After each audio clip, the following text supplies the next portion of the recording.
Hey guys, Jackdaw here. Given that Tevinter Nights is just over 1 month old and the majority of you have had a decent chance to pick it up and give it a good read, I now want to share my full spoiler predictions for Dragon Age 4 based on many new aspects Tevinter Nights brings to the ever so expanding universe of Dragon Age. So as a quick preface, this sort of video is definitely going to be more of an opinion piece, sharing my own thoughts and marvels on everything Tevinter Nights foreshadows for the future game. And with that, I encourage all of your thoughts and theories too, so be sure to share those down below. But without further ado, I'll start by sharing my predictions on the main tone of Dragon Age 4. The Dragon Age games have always followed a dark fantasy approach to storytelling, with morally grey choices, excessive gore, and truly twisted plot beats, like Ravenous Brood Mother's and Hawk's Mother's macabre death, which was also gruesome and a pinnacle example of Dragon Age's dark fantasy tone. While some may argue Dragon Age Inquisition was the weakest in this dark fantasy department, Tevinter Nights definitely revitalizes any hope for the return of deeper and darker themes in the next Dragon Age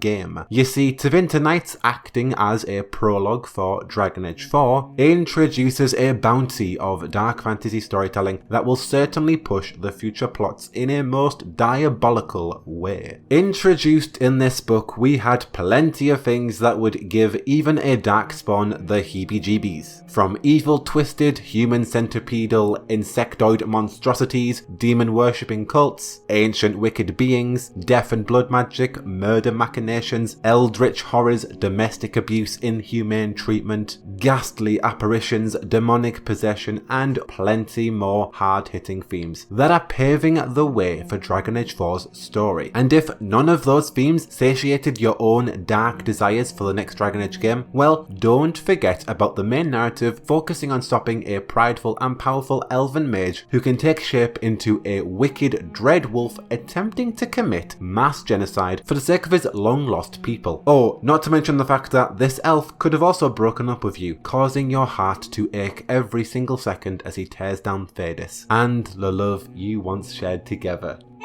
With that said, Dragon Age 4's tone should certainly take the franchise back to its dark fantasy roots, if it does follow the layout Tevinter Nights has laid ahead, which I'm assuming it will. Now let's move on to the next game's potential locations. First up, the Tevinter Imperium, of course. From the capital city Minrathous, home to the Magisterium, to elven tombs lurking in the Silent Plains, there are many prominent locations that could make for a worthwhile visit whilst in the Imperium. However, with the ongoing Qunari Antam invasion ransacking many of Tevinter's northern cities, plenty of the Imperium's major holdings will be torn by the current war and preparing for a siege. Not to mention the other major epidemic looming over the Imperium and its people, which is the scheme Solas has to destroy the Veil. Not that this pain will be exclusive to the Imperium, as by gum it will hurt all of Thedas, but the entirety of Tevinter's land was once in possession of the ancient elves during the Elven times. Solas' scheme seeks a redemption of his people, and so a reclamation of their land is merely inevitable. The people of Tevinter are not only evading a brutal religious conquest against their homes, but an Elven god's personal conflict too. With so much contention impending, the Tevinter Imperium is critically endangered. Can Tevinter's most contrived government save its very people, or will we see this once great empire stumble into chaos? Next up, Navara. Now the main ongoing conflict in Navara regards the Van Markham, Pentagast and many other nobles fighting for their own right to the throne, as King Marcus's reign will soon end with no heir to rule after him. However, just outside of the capital Navara city lies the Mortalitassi's Grand Necropolis, a stronghold and morgue built into the side of a mountain to hold Navara's elite family tombs. In a very recent catastrophic ritual held in the Grand Necropolis caverns, the Dread Wolf attacked the Mortalitassi, sending demons to stop their ritual and kill the rest of the mages. In a desperate effort, the surviving mages sealed the caverns with no trace of the invading demons. Investigating the Dread Wolf's movements may play a huge part in the next plot, and having the Mortalitassi as allies could change the very tide of battle. So Navara's Grand Necropolis would certainly make for a grand visit. And then then there's Hunterfell, a small town just west of Navara City, where a tavern called the Tea House appeared to be the last location that Solas had made a physical appearance at. Once more another worthy place to investigate further plot ties. Throughout the lands of Navara, there are at least 11 more ancient elven/dwarven taigs that are built into Navaran mountains. To our knowledge, only one has been opened and it contained horrific mutilated creatures followed by a gas that has the stench of the ocean. So Navara and its surrounding areas are ripe with plotlines and narrative potential that will certainly have a huge impact in the next Dragon Age game. Following that, we've got Antiva. Just like Tevinter, the majority of northern Antiva is under widespread invasion by the Qunari Antam. However, quite unlike Tevinter, Antiva doesn't exactly have their own dedicated military forces. Instead, the country relies on the Antivan Crows to take action. The leaders of the Antivan Crows have their own inner conflict as one of the 8 major houses leading the Crows decided to sign a contract with the invading Qunari for a peaceful invasion, in which Antiva would be spared in exchange for the deaths of every other Talon. The Talons discovered this treachery and put the situation to bed with the death of the Cortez family. With the Qunari peaceful conflict in shambles, a very much hostile invasion lingers on the horizon for Antiva. Although the Antivan Crows may make for a worthwhile trip to Antiva, who can say what will remain of the country when Dragon Age 4 arrives? Lastly, we have the Anderfells. To my knowledge, the most outstanding location the Anderfells has to offer is of course Fortress Weishaupt, the headquarters of the Grey Wardens. There's been a lot of talk regarding the Anderfells Wardens, that they have a secret, or they've discovered something, or they're all dead. Henceforth, Fortress Weishaupt has cut communications to the other Wardens across Thedas, remaining silent and alone. Could this sworn secret silencing the Wardens from the other groups be the return of the legendary Griffins? Have they once more discovered intelligent Darkspawn, perhaps another Magister of old, or are the Wardens even more corrupt, fighting amongst themselves, dwindling away into nothing? The search for this truth could make for a notable questline in Dragon Age 4. Now I'm going to shuffle away from Ravane as a prominent location because I believe this country is intentionally neutral for many reasons that I'll uncover in the next category. With that, we've explored where we may go in Dragon Age 4. Let's talk about one of the biggest aspects that is going to make or break the next Dragon Age game, the protagonist. We've known for a fair while that Dragon Age 4's previous iteration had the player prance around Tevinter as a spy, partaking in high-risk, high-reward heists. However, before major development picked up, the project known as Joplin was canned and the majority of its ideas were too. It is very much unknown if any of that previous work will make its way into the latest iteration or if it has all been scrapped. But before we shed a tear thinking about what Dragon Age 4 might have been based on the original iteration, if Tevinter Nights has taught me one thing, it's that this spy role for our next protagonist still has plenty of potential. So keep your daggers at the ready because I wouldn't call playing as a spy off the table just yet. And so, as it stands, a spy is the biggest and best contender we have for our next character. Chasing every lead against Solas in a stealthy manner, attempting to find a crack in his grand scheme, recovering intel and ancient artifacts, all the while being someone completely different than the Inquisitor. We're a nobody, someone who can slip between the seams without garnering any attention. Tevinter Nights built up a lot of espionage plotlines, introducing brand new factions in Thedas that are particularly interested in subterfuge and trickery, or as I like to call it, hanky-panky, each attempting to gather information to defeat Solas before he sets Thedas ablaze. So because many major factions throughout Thedas operate a sole spy network, we have plenty of race origin stories for our next spy conceptually. Say we play as a human, we can be a member of the Tevinter Sicarii. If we're a dwarf, we can belong to the Carter. If we choose an elf, we could be an ex-Fen-Harel agent, and if we played as a Qunari, we could be a member of the Ben Hasrith, satisfying each race with their own reconnaissance background, allowing the protagonist to have an already established understanding of Solas and his plan, so they can begin their journey of attempting to stop him. Through heists and other risky missions, we could embark on a fast-paced, tense narrative that's more akin to a suicide mission, very much different to previous Dragon Age entries. However, completely logical given the tone of this predicted narrative. And maker's ass, I could go on with many more ideas for a spy protagonist, but we've got other concepts to move on to, so if that doesn't quench your thirst just for potential spy dynamics in the next Dragon Age game, well, I did create a dedicated video to this topic that you can check out. Link in the description down below. But in the same direction as a stealthy spy, but rather quite different and certainly stricter, having its own unique appeal, we could potentially play as a Raveni Lord of Fortune. More apropos, a distinct treasure hunter seeking fortune, wealth, and any opportunity that pays well enough. And perhaps the gig that pays well enough is to, without question, recover certain artifacts and idols that may be required in stopping an elven god. However, that information is beyond our pay grade and we're not one to question a paid job. And then as things escalate, our treasure hunter finds themselves in a perilous situation and they decide to then take the hunt against the Dread Wolf with more reason than just coin, but to fight for Thedas and their new family. What marks a Lord of Fortune as significant is the fact that they're from Raveni, a country we've not yet seen much of in Dragon Age, and somewhat of a neutral location for our next protagonist. As they make choices that may affect Tevinter, Navara, the Yanderfels, Antiva, and potentially Saharan, they won't have a bias based on that location being their home. They would be able to make a neutral choice based on the context given and none other than that context. So we would be the best person to be making the decisions. And not to mention there were plenty of nods to the Lords of Fortune in Tevinter Nights. Regardless, if we're not going to be playing as one, we'll certainly encounter one or two in the next game. Now, in a completely obscure but necessary direction, how about playing as an Executor? A being or person or whatever the heck they are from beyond the sea. This character style would grant their players with a new perspective of Thedas and would allow new players to pick up the series as you'd slowly learn about the narrative piece by piece, playing as someone who probably doesn't know much about the world of Thedas and would need somewhat of an education on the events of this world. We don't know much about the Executors at all, so what's a better way to discover them than actually playing as one? And as my final protagonist concept for Dragon Age 4, at least in this video, I feel it necessary as an Inquisitor fanboy to reiterate the ancient method many fans would like to see, and that is the Dual Protagonist mechanic. As a quick TLDR, because I've talked about this one before plenty of times, let's just say we play as the returning Inquisitor for 20% of the next game, attempting to find loose ends on Solas, dealing with diplomatic and political matters, and having a more conversational style to gameplay. Then we switch to our new protagonist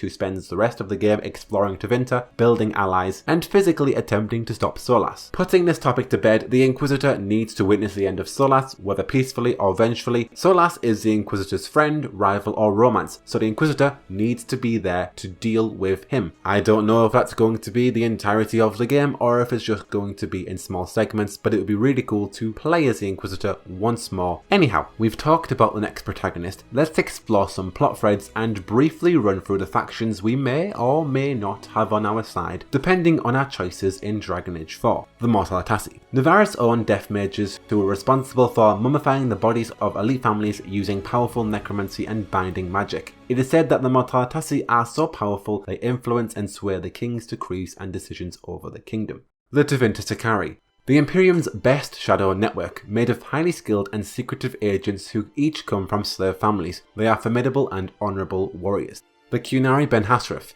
The Qun's dedicated spies and enforcers. They are responsible for re-educating those not familiar with the Qun. However, the group are currently fixated on Solas' movements. Reportedly, the Ben Hasraf have the most knowledge about the wolf than anyone else on Thedas. Because of this, they remain a neutral party in Thedas' war effort. The Inquisition. Remnants of the Inquisition army continue the mission of their Inquisitor, with many agents enlisting to fight against an opposing threat. The Carter. This crime syndicate has been investigating all matters concerning the Blight that has become bad for business in the Dwarven Kingdom, like the Red Lyrium Idol. The Executors. Mysterious beings who come from beyond the sea that would rather not see this world come to an end. They too seek a demise to the wolf. The Antivan Crows. Antiva's best and brightest hired assassins who recently denied the Qunari Antam's peaceful contract for invasion. Now they fight for their country and its people. The Grey Wardens. The legendary heroes of old are long gone. The group continues with incompetent leaders who stain the title Grey Warden. However, those who linger in Fortress Weishaupt have a secret, one that has not yet left the premise, whatever that may be. And I'm sure we'll come across plenty of factions and even new ones will arise when we get our hands on Dragon Age 4. However, these were my main hot takes based on the factions I believe we'll see thanks to Tevinter Nights. With that, let's discuss the rivaling factions that will most likely be out for blood in the next game. The Qunari Antam. The Qun, under the leadership of Sten as Arashok, stands divided. The Antam, the Qun's dedicated military branch, has decided for themselves to invade Thedas without authorization from the rest of the Qun. The Zealot army sieges cities across northern Tevinter and Antiva, continuing to rampage all of Thedas' land until the people either kneel to the Qun or pay the price with their own blood. They will not stop until their mission is complete and no one will get in their way, not even their own people. Solas/Dread Wolf. Solas seeks to destroy the Veil, destroying Thedas. He's absorbed Nephal's essence so he can rise as the horrific Dread Wolf, a creature who has taken residence in the Fade with his own demon army who serve him willingly. Ancient Elves. Ancient and Dalish elves have joined Solas' ranks, known as the Cult of Fen Horel. They abide by Solas' every scheme and have begun to cause chaos for Thedas, like attempting to set up a calamity feud between the Qunari Ben Hassrath and Tevinter kinsmen. Who knows what they may do next.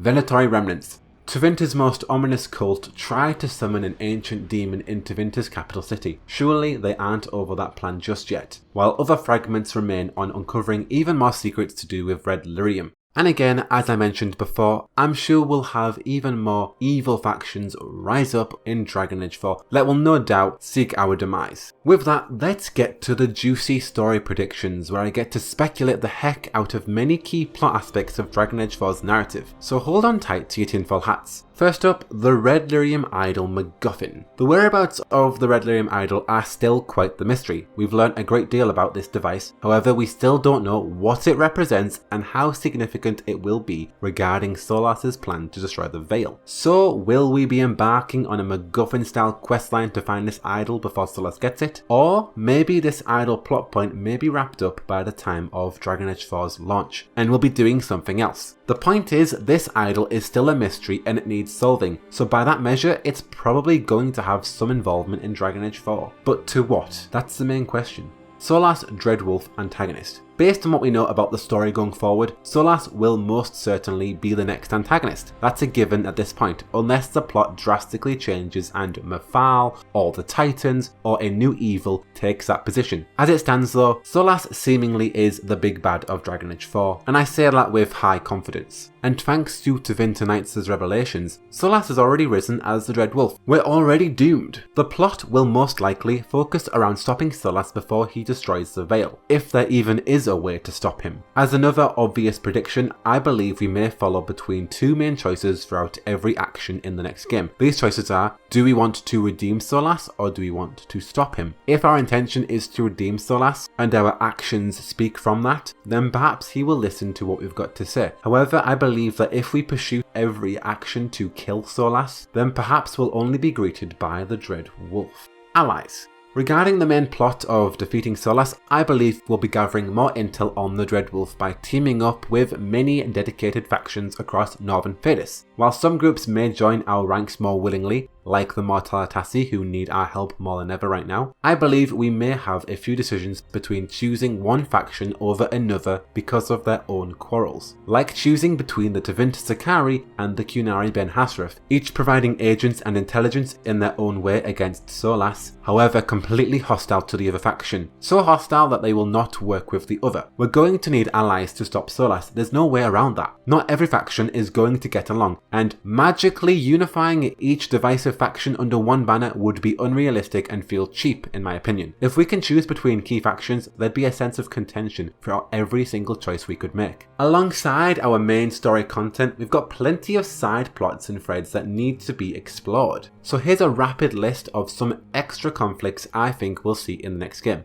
The Grey Warden's sudden silence at Fortress Weishaupt, aiding the Mortalitasi at the Grand Necropolis, the Qunari Antam's invasion against Northern Thedas, uncovering Gillenan's creations, pre-Veil monsters and ancient hags, the Remnant Venatori cult threat, and the mysteries concerning the Titans. And of course there'll be plenty more mysteries and secrets that will get uncovered. Will we discover Sandal's true origin? How about the remaining Magisters? Will we see the Black City? And plenty more topics that I can't even think of that I'm sure will pop up in the next game. But moving on from the story, let's get to the most subjective list. The roster of companions we may share this journey against Solas with. Now as we know, in true Dragon Age fashion, we normally have around 9 companions. At least that was the way Dragon Age Inquisition set it up, and I really liked that, so I'm going to stick with that. Going to the rogues first, I want to see Veya. She is my favourite companion in the comics, and she's appeared in Harold Had the Plan. I know I speak for even the comic writers when I say that she deserves a spotlight in the next game. The only problem with Veya is she doesn't kill. But heck, that doesn't mean BioWare can't use a little bit of imagination. Veya could perform as a support role in the group. Who says a rogue can't be a support anyway?